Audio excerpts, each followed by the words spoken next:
In this video, I'm going to be giving you my opinion on Sturgill Simpson because there's recent news that he is returning back to music after rupturing his vocal cords. Now, if you don't know who Sturgill Simpson is, I'm going to kind of talk through his music, why I sort of found him and his contribution to bluegrass music, because he has released 2 bluegrass albums with some great players on there. But first, I want to talk about a guitar giveaway. So I have an Epiphone DR100 acoustic dreadnought guitar coming from Sweetwater Music.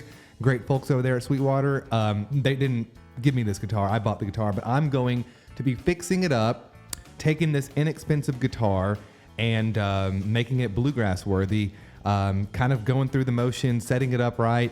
And it's going to be a learning experience for me and you. I just thought this would be cool to do on YouTube. Since I'm starting to create more content and really going in on my music. And so if you'd like to register to win this guitar, I'm going to give it away at the end of the month. And like I said, it's going to be here hopefully today. So stay tuned, subscribe for the unboxing. I'm going to do a right out of the box. How does a cheapish guitar sound? It's about $180, but like I said, I'm going to be pumping a lot of money into it. You can win it. Check the links in the description. Also, guys, there's a whole link party if you like this content, if you like what I do, focusing on bluegrass music, instruction, commentary, performances, that sort of thing.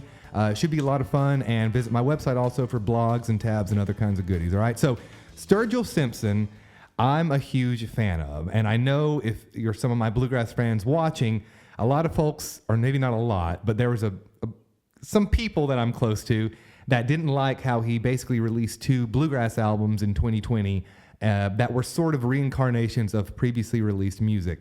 Basically, he took his rock albums and he bluegrassified the songs, and you're kind of seeing some of this happen with like Willie Nelson type stuff because bluegrass is making a comeback, right? But I was a big fan of these albums. But Sturgill sort of came on the country music radar back in 2014 when he released his renowned album, Meta Modern Sounds in Country Music. And for me, this was an important album because it gave me like the alternative country music that I grew up listening to. It was like refreshing that genre of music.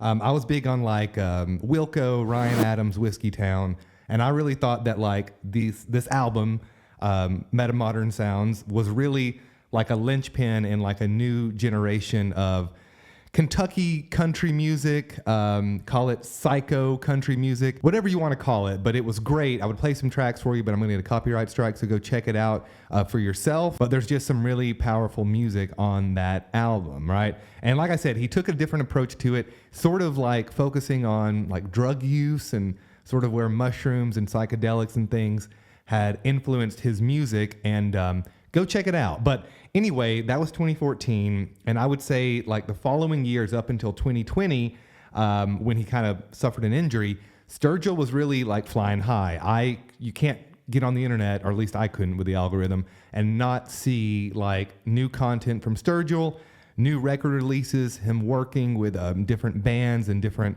artists, and really making really great sounding music. He has some themed albums out. And just exciting stuff all around. I was really into Sturgill Simpson during this time, basically. But then tragedy struck, or to an artist, Sturgill suffered an injury that kind of took him out of touring, and this happened around the later part of 2021. So this is an article from 2021 from savingcountrymusic.com, where Sturgill's sort of talking about his injury. He says, quote, "Turns out I did in fact unfortunately rupture my vocal cords after all. I am currently getting the best treatment available and should fully recover, but it's going to be a long, hot minute before I can return to the stage."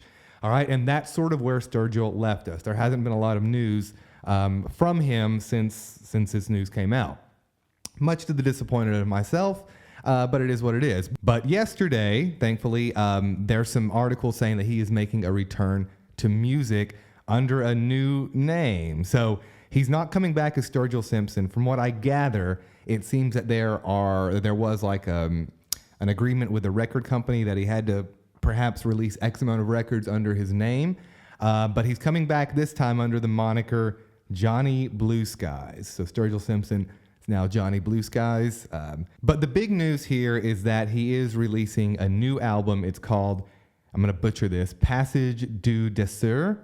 I don't know if that's like French or something, but 8 songs on the album. So I don't know, maybe Tell me what you think in the comments. Does an 8-song album constitute a full length, or is that closer to an EP? I don't know. I guess it's up to the artist's discretion. But this looks really good, and I'm really excited about it. And I'm going to be the first one to listen to it. I'm really excited to see what direction he goes. Sturgill's an artist that seems to just not care. To kind of go back a little bit further, he's released some albums that really kind of skirt the fine line of even electronic music. So he's got bluegrass, he's got electronic, he's got themed albums.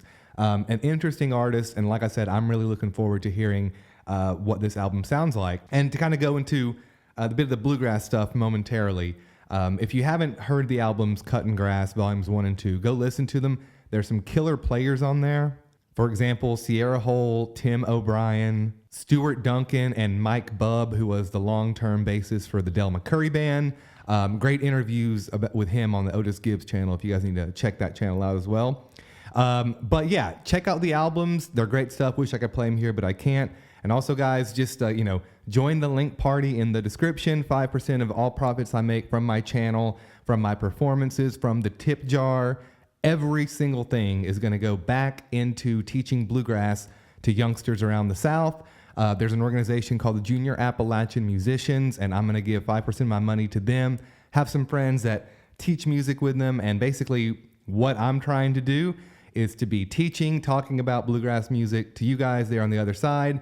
Donations that I get or money that I make is going to go back into teaching it to where we're preserving the music for a younger generation. Hopefully they'll be making YouTube videos in 10 years or so, or even now. I mean, God, you can do it with just a cell phone. But that is my idea. I don't just want to be making this about myself. I want to make sure that I'm really following in the footsteps of Dolly Parton, one of my heroes, being a philanthropist, giving back to the music that's given me so much. And that's sort of the idea, guys. So like I said, use the links in the descriptions. It helps me out a lot, and it helps you out as well. So guys, until the next time, adios. And by the way, if you're interested in any bluegrass related topics, whether it be kind of monologue style like this or instruction, that can be hard to do every single day, not gonna lie, just let me know, right? And I'll be sure to reach out. And I love all the comments in the comment section, and we'll see you on the next one. Adios.